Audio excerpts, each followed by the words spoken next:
Hey, Kartuhan, Attorney Ray, good morning.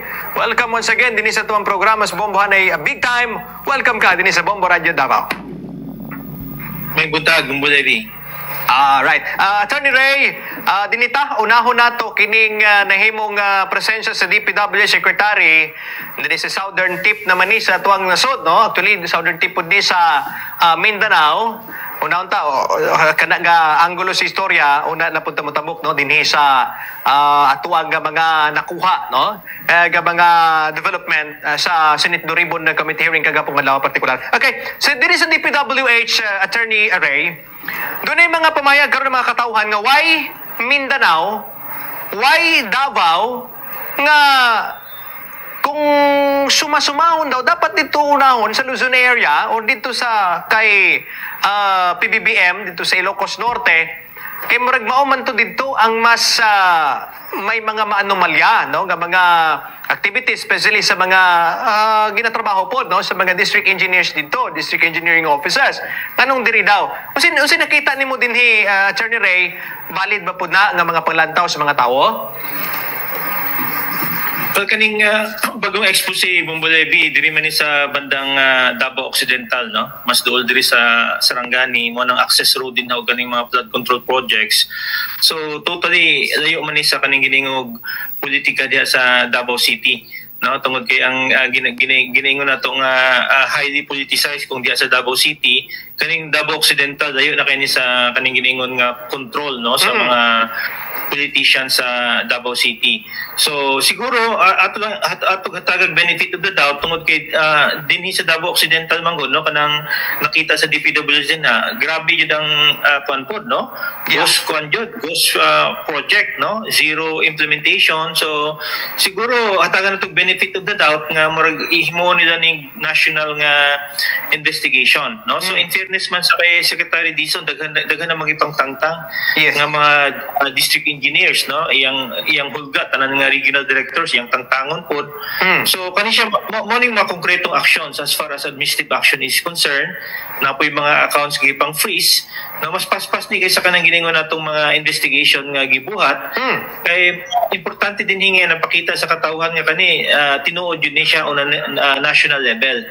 So in the meantime atong hatagan nag-benefit of the doubt, no, maskin maskin asa nga area tinuod man ang mingon nga this is a nationwide problem gyud actually, Bombo Levi. Yes. Nga di lang ni siya Manila na Luzon, Visayas ug Mindanao ni siya. So ato na ning hulaton unsa ka comprehensive ang ilang investigation. Dapat nationwide siya. Hindi lang po sa any particular area. Attorney Ray, kung hatagan na itong time frame, no? For example, nakabot naman sila sa Mindanao, Davao Region, Davao Occidental, bisag sa Davao City.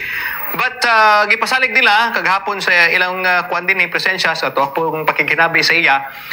Babalik at babalik sila, no? So might be next week, dami mga proyekto magudiri sa Davao City na pwede po nilang imbestigahan. Doon na po usa dito sa Davao del Norte. So balikan gito nila, Attorney Ray. Kung hatagan na itong time frame, balikan nila din or matapos nila diri sa Davao Region, let's say.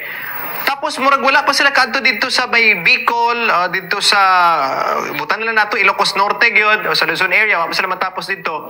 Enough na ba ang 1 or 2 months nga masulti nato na kung dili makaabot ang grupo dito sa ICI or DPWH headed by Dizon, enough na ba na nga masulti ta nga oy may political preservation din kaning body manggod bago na mugna, no, Bombo Levi, no. 1 to 2 weeks lang. So ang challenge diri kaning unsang pag-multiply nila sa ilang kagalingon nga tibok region, tibok Pilipinas mo cover nila kay murag ang ilang mga kaning force multipliers ang atong NBI, no, ug atong investigative bodies. So murag mas credible din nga mo handle jud Bombo Levi, no, atong National Bureau of Investigation. Pwede nila ni multiply on a national level. Dapat ma-identify nila tungod kay kung kanila nga komisyon mo gani gikuha nila ning si Kuan Mayor Magalong tungod usa siya ka operative, no, usa siya ka police investigator. Mahatagan niya kini ginaingon nga kaning concrete nga epekto, no, ang resulta sa ground. So dapat ilan ni multiply ilang kaugalingon on a national level. Yes. So, siguro atong hatagag benefit of the doubt nga coincidentally himong Davao ang ilang gitan-aw tungod kay once nga ilang imbestigahan ang Davao mugwas nga murag politicize. But mo nang challenge sa commission karon nga ilang dapat pakita sa katawhan nga dili ni siya kanang ginaingon highly politicized, no? Na politika siguro but di kay highly politicized in a sense nga dapat tibok nasod ang ila i-cover. Yes. No? Maski dito sa probinsya sa atong presidente, ila na i-cover para na mugwas nga patas ang dagan sa kaning investigasyon sa komisyon. Okay. Kagahapon, nakinabi nato sila Secretary Dizon din sa Davao City, Attorney Ray. Wala po sila kanabang time frame mahitungod sa kung kano sa ni matapos kay grabe daw malawakang korupsyon daw lagi. Unya na po si remarks dito nga kung may kalamigitan ng tanang mga district offices sa tibok nasod pangtanggalon wa siya labot bahalag matanggal tanan.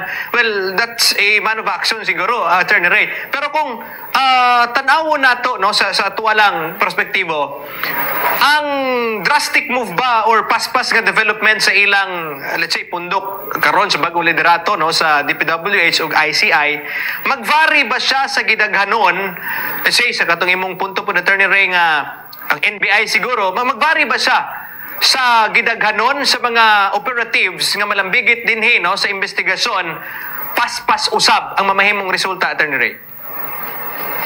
Yes, so importante nga mo-tie up sila sa kaning mga investigative bodies kaya ang ilang executive director nga murag lawyer Bumbulebi bago lang na-appoint pod, no? Murag a few days ago lang, no? Kay kanimo siya commission man gud ni siya kinahanglan kanang mga effective nga mga people nga mo-operationalize sa ilang mandato. So dito na to nakita ang ilang pag-link sa atong National Bureau of Investigation, gitagan nila mga assignments ang National Bureau of Investigation. Okay pod nga ang nag-handle din ang mga advisor si Mayor Magalong tungod operative siya.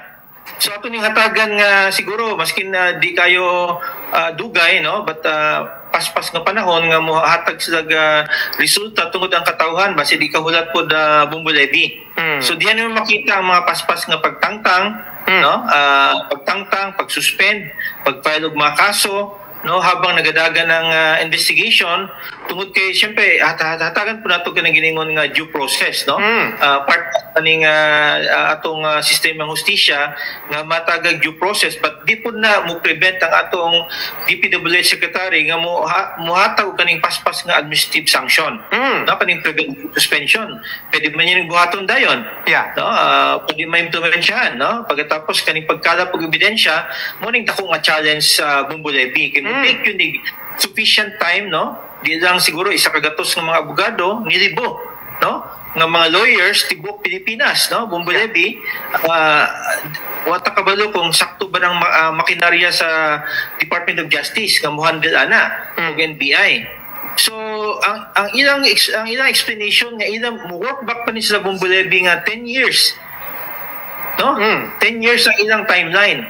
Ang pasabutan ni 10 years work back sa 2025 man ta sugod sa 2015 mga no ang ilang buhaton. So sa scale pa lang aning operation nila no sa tibok departamento practically tibok departamento sa DPWH ang affected massive nga corruption di na siya basta-basta nga mandato tapos na pa yung mga mastermind nga atong tanawon no murag niguas dinhi Bumbulebi ang mga may guani ang sitting targets dinhi dahil lang kay igon ang atong mga kuan ang atong mga district engineers ug mga regional directors no kaning kuwad dahil lang ni sa igon pero ang pinakalisod igon ani atong mga mastermind yun no kay may mga paper trail ni siya Bumbulebi no mo ning pinakalisod nga kaning pinakadako nga mga nakuha kaning kwarta mo ning lisod igon pero as far as kaning mga atong mga engineers dahil lang ni sa igon Bumbulebi no sa pamaagi sa investigation daghang matangtang daghang mapriso luoy pud kayo no but wala nila nabuhat pud ang dapat nilang buhaton. Pero balik ta din sa Davao Region Attorney Ray ang nakita unang tugpa pa lang ha sa ICI yung ni DPWH Sec Dizon, unang tugpa pa lang niya Davao Occidental.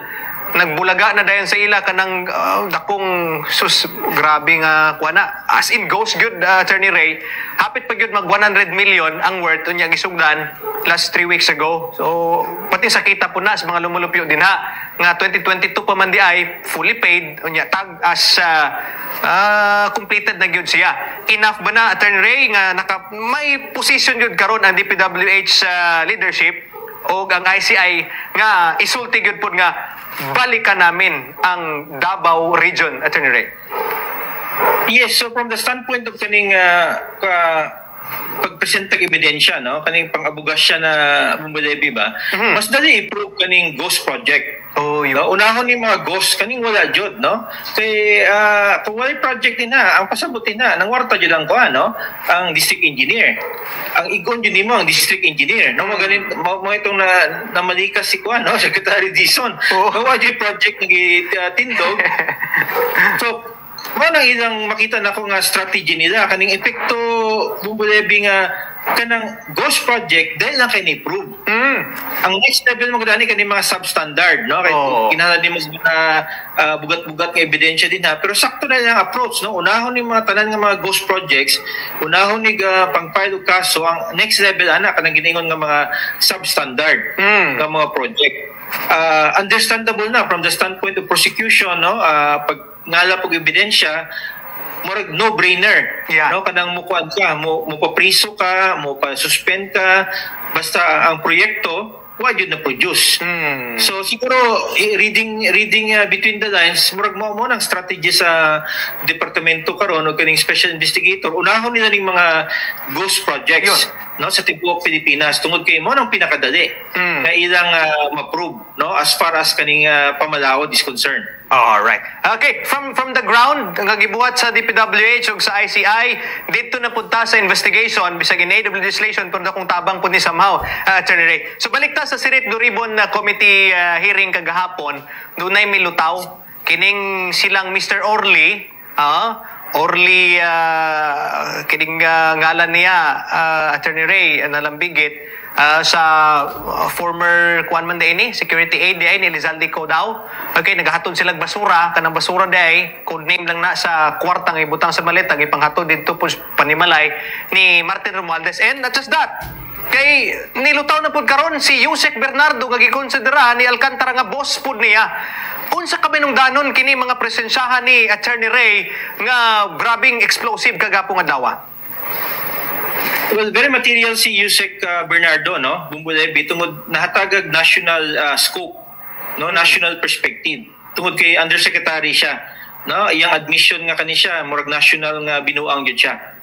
No, so sa iyang perspective importante to nga napakita niya ang murag modus, no, ang pagpadagan sa operations. So usa ni siya sa kanang giningong nga itahi nga mga ebidensya, no, kay di man tanan nga ebidensya mo relate sa kanang isa't isa, no, sa iya murag broader na siya mga particular nga mga kuan testimony, no, involving particular transactions, pero na po siya kanang giningon nga broader, no, opinion sa modus nga nagadagan on a national level. So, in a sense, mo itong relevance sa testimony ni Yusek Bernardo. Tapos, katong usap nga ni Sipot, no? Tingala ta bumbulebi, kalita ni Sipot, katong usa ka security aid, no? Security consultant. Particular to yung testimony, no? As to sa kanang giningon nga pamaagi. Although late in the day, niguwas ang lawyer nga ni notarize nga iyang i-disown. No, katong pag notaryo sa dokumento, pero ato na iklaro bumbulebi nga kanang dokumento nga kuan dili notaryado, no. For example, siguro normal maguna sa Manila, dagkay mo operative din ha, no, kanang magpanotaryo ka sa mga kalye-kalye, panotaryo ka, mga negosyo sa ilang mga staff. Pero the main part nga ni testify siya under oath, no, sa Senate Blue Ribbon Committee, kana siya matagag kabugaton po to, no, matagag kabugaton tungod kay iya man ning gi-testify under oath, no, dito sa Senate Blue Ribbon Committee katong pag-disown sa kuan sa notaryo, mo lang to sa nature sa dokumento. Okay. No, ang dokumento mahimo lang siyang private document, di siya mahimong public document. Oh. Kaysa balaod man gud ang relevant sa pagnotaryo, imong dokumento nga pribado mahimong publiko. Pero kana siya sa we mention ganiha under oath man, no, pag-testify aning security consultant. Oo. So mo ning problema sa usa ka public hearing, no, Bumbulebi, tungod kay subject po siya sa mga operative sa mga both sides of the fence. No, pagbuwas pa lang sa iyang testimony, daghan mga ni interpret, no, sa iyang testimony. Pero kung sa korte man guna, di man na mahitabo, Bumbulebi, no, di man na i-allow sa husgado nga kanang imong mga comments, no, sub judice man na siya. Okay. Kung na kay korte, dito sa korte. So mo ning interpret sa atong legislative investigation ug in fairness man wa pa man kadagan, no, ang kaning formally kaning commission, no, tungod kay siguro mas paspas ang atong kaning mga unsa ni kaning Senate Blue Ribbon Committee, but important nga maka-take off ning independent commission kay nature silang kaning ilang commission independent sila, Bumbulebi. No, ang Senado tainted na magud ang Senado. No, maski sa atong istoryahon, nasa mga kauban nga na-appeal na. No, sa kaning binuang diyan sa DPWH. So dapat ang limit sa ilang investigation in aid of legislation. No, ang problema karon ng katawhan man dito nagapaminaw, no, sa Senate investigation tungod wala pud ka take off. No, kaning formal proceedings diya sa atong independent commission. So, this means ba, Attorney Ray, nga bisag katuha sa medyo technical side kay dagan kayo ga pangutana man gud. Uy, gi-disown man, wala man gi-acceptar to. Buti pasabot basig hinimo-himo ra to. Katulad itong imong term po, Attorney Ray, nga may mga kinabayran-bayran lang diha pang notaryo. So, bisan o gi-disown to, murag wala lang to'y bearing kayo kay siyempre, sworn statement man po to ni kining si Orly Guteza. So somehow may gibug-aton gihapon siya kay kusa man pud siya ang naglantad didto, Attorney Ray, unya gidetalye niya tanan murag action based gud tong ila isip mga basurero. Attorney Ray. Yes, no, ni sumpa siya, no, sa kuan sa Senate, no, usa man na siya ka body pod nga nay authorized nga muti og oath, no, ang iyang statement dito gi-validate niya katong iyang written statement. So whatever epekto ato yung dokumento, no, for example katong notaryo nga nireklamo nga wa siya ni notaryo, ang epekto lang ato Bumbulebi nga atong dokumento, no, if ever man nahimo lang siyang private document. But the mere fact nga iyan gibasa, gi-affirm dito sa komitiba katong facts nga iyang nanarate sa kuan sa komitiba as far as ang iyang statement is concerned, mo yung statement. Okay. No, personal statement niya. No, so wala tong medyo nabulabog tungod kay siguro ang mga kampo karon mangitag busot dayon, no. May nagasunod na mo testify mo sunod. Pero syempre importante nga at least na usa ka tawo nga kuan nga ni validate. No, ni validate siguro later na nasa korte kung ikuan ba ni demolish ang iyang credibility, but importante ito yung testimony as to pag-link no, sa mga masterminds din sa kanang binuang sa DPWH. Alright. Dirita sa pinaka-exciting part, Attorney Ray, kay kining tanan nga misulpot karon including Bernardo, o kining si Guteza o katong nauna na, no, tubaga district engineers diyan sa Bulacan, mga kontraktor, gusto naman ni sila mo pailawom, no, isip state witness. Attorney Ray, may dakong pressure ba sa DOJ kay si DOJ Secretary Remulla pod basta dunay mo buto dadon niya dito sa opisina bago ibalik na po diri sa Senate Blue Ribbon Committee hearing. Unsa ka bugat, no, unsa ang weight ni ining gidaganon karon sa mga tawo nga gusto naman inoon nga mo pailawom isip state witness nga murabag nakita gud niya lang ka galingon dito nga oy pwede ta diri makakuha og remedyo pwede na to nihimong shelter Attorney Ray. Yes, no, nahimong medyo convenient nga reason na, no, sa mga kaning mga tao nga nalambigit din sa kaning corruption tungod kay medyo tanaw siguro nila under threat po ng ilang kinabuhi. No, part na sa proseso po sa kanang pag-prosecute nga para ma-effective ang imong prosecution, kuhawin mo itong mga tao nga medyo dili yun mastermind. No, so na siya part na sa strategy sa atong gobyerno, no, sa atong Department of Justice na dapat na ikampi, no, kuha na sa kaning state witness. Pero syempre napoy pamaagi ang mga depensa na Bumbolebi, no, may katoy mo na mention ganiha nga basi poison lang na siya, no, murag ang reason din nga nisulod din na tungod lagi nga naay self-interest nga involved. So murang challenge sa atong prosecution ug sa atong husgado nga ila na navigate kana mga factual issues din ha. But importante po sa atong Department of Justice nga maproteksyon na ng mga witnesses. Okay. Kaya kung wala witness sa Bumbolebi, di po nato ma-prosecute. No? Ang asang mga mastermind. Kaya imong tanawon, no, in fairness mo sa atong Department of Justice Bumbolebi, taghan po silang gipang freeze. No, ang mga bank accounts. Kung tinuod ko mga news reports, i-apply din sa AMLA, maskin mga senador gani ilang gikuan, ilang gipang freeze ang mga bank accounts. Dito positive na mga prosecutorial nga kuan nga moves.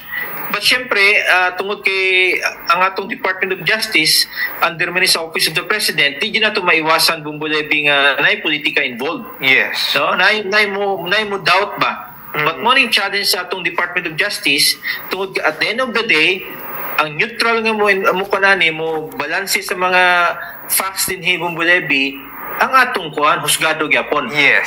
No, at the end of the day, but importante nga kaning mga ebidensya makalanding ni, no, ma-reduce into sworn statements, ma-file in court, ma-apply sa state witness na nasa discretion sa atong husgado, pagkatapos ma-prosecute yun yung mga suspetsado o mga guilty parties. Okay. Attorney Ray, one last point na lang. Dirita sa gitudlo karon nga mga dagkungalan, siguro somehow makonsidera nato ni nga basig sila na gyud ang mastermind ani, Attorney Ray, wala banta nagatudlo nga sila na gyud, pamasin naman ni ato.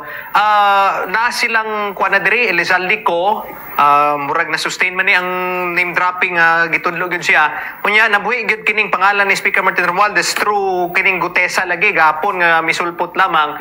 So murag doon na po yung momentum karon pabalik nga kung tinuod po ning ilang kining Yusek Bernardo katong 30% or 25% ang ginamin dito mga proponent, murag kini sila, no? Kini mga kongresista may issue ba dinhi ang distansya, Attorney Ray? For example, itudlo nga mastermind si Elizalde ko, wala man siya dinhi sa tuwang nasod. So, base nakaposisyon si Elizalde ko nga anytime soon, kung matudlo siya, bahala mo diha. Basta ako, nana ko diri sa gawas sa nasod. May dakong issue ba ang distansya or presensya sa usa ka tawong involved, Attorney Ray? Yes, material ning ko ani Congressman Saldico. No, kani iyang pag-cooperate. Tungod sa balaod manggod kaning pagtakas, no? Kaning ginaingon nga flight, no? Bumbolebi, usa ni siya ka ebidensya sa nga guilty ka. Nga di ka matubang, no, sa balaod. No, doktrina na sa atong balaod ug sa atong konstitusyon. Na kanang mutakas ka di ka mo participate sa proceedings, usa lang na siya nga ebidensya. Okay. No? But importante nga yung atubangon na, mas may mag-atubangon na siya mga lawyer, no? Kwartahan man siya Bumbolebi, daghan man siya kwarta, bilyones man no? Maka-afford siya mga kanang di kalibre nga mga may laki nga mga abogado, mo depende sa niya nga nung hadlock man siya. Ayun, nga atubang siya kung iyang ginabuhat nga sa iyang ginakuan nga statement nga limpyo iyang konsensya. Pero ato lang klaro Bumbolebi katong ebidensya nga nagsugod pa lang ba katong sa security consultant na dapat dugangan pa to.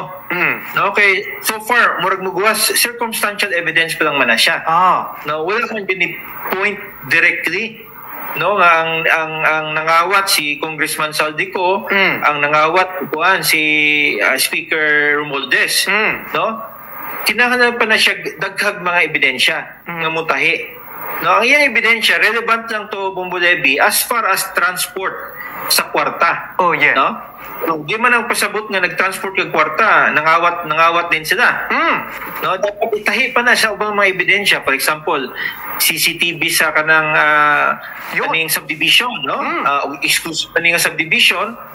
Mga other nga mga kanang giningon nga corroborative nga mga witnesses nga mo testify na tinuod ning statement sa kaning security consultant, dapat daghan pa ni siya Bumbolebi, tahi-tahion ni siya hantod dikto sa katong pagsugod sa kaning modus ug hantod sa ulahi. So in a sense dito nabutang sa katong perspective ni Yusek Bernardo, no, Bumbolebi, morning modus nga nagadagan. Pero as far as kaning individual nga mga factual circumstances sugod sa pagmaniobra, pag-deliver sa kwarta, kinahanglan panig daghan nga mga ebidensya. No? Na himuon nga dapat trabaho ni sa atong mga prosecutors ug mga investigative bodies. So diha na dapat i-file Bumbolebi dito sa husgado. No, una na mahuman sa atong congressional nga hearing tungod kay ang kumpleto nga ebidensya dito sa korte. No, sa korte mangud Bumbolebi kanang mga pamaagi sa pangutana sa atong mga mga senador di man na mo saler. No? Di mo ka pwede mo mangutanag mga leading questions. No? Di man na allowed. No? Pero sa korte, allowed na. Very strict ang kuan ang pamagi sa husgado nga mag-question kaning kamatuoran. No? So, ato lang hinaot ko ang Bumbolebi nga ilang i-wind up ni no ang kuan kaning investigation at a certain point in time once ka maka-take up ng mapailag kaso na sa korte no maka-take up ng kaning independent commission by that time siguro mas maayong ila ning i-wind up no kaning Senate investigation tungod kay as far as kaning modus murag established naman ni Bumbolebi. No wood naman nga ang pangawat is on a nationwide level. No nga involved ang mga politiko, no involved ang dilang congressman pati mga senador, involved ang ubang mga local officials, national naman niya nga murag modus. So katong siguro individual nga mga factual nga mga pag-file og kaso sa mga individual officials dito na sa husgado mo ganing medyo bugat ning trabaho sa atong DPWH secretary o kaning sa komisyon. No? Imagine na nimo iyang trabaho nga nilibuni nga pangawat no sa tibok Pilipinas. So tama po niya strategy nga high impact. No, magsugod ka sa mga kanang ghost project yun. What yun nasugdan, di ka mo sugod. Then later ni mo ikuan padagano ng imong mga pag-prosecute no sa other nga mga involved nga mga opisyales. All right, Attorney Ray, thank you so much yung kayo sa Bulawan ng unang-una kay kanusab sa standpoint sa usa ka banggitang abogado. Daghan kay salamat sa kanunay, Attorney Ray Cartuano. Anytime, no, Bumbolebi. Okay, mga kabambo, ang atuang banggiitang abogadong kanunay nga nakaubas sa itong programa, walay lain, ang CEO sa Cartuano and Vera Law Office, Attorney Ray Cartuano.